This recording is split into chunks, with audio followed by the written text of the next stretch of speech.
I'm at Old Settlers Park, about 640 acres. Lots of trails, lots of activities to do here.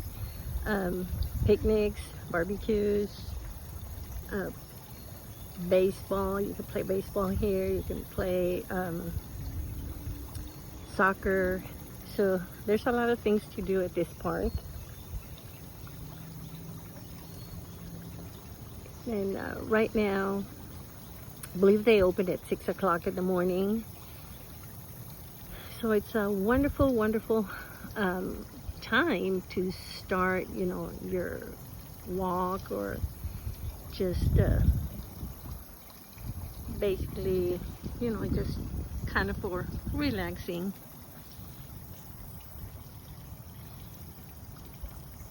As you can hear the waterfall.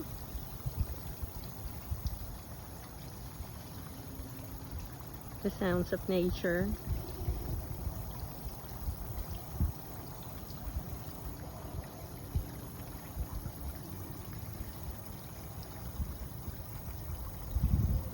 It is very relaxing, very beautiful.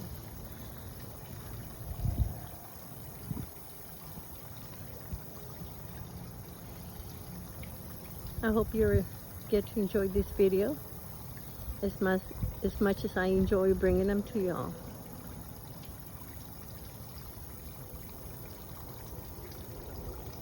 We'll see you soon.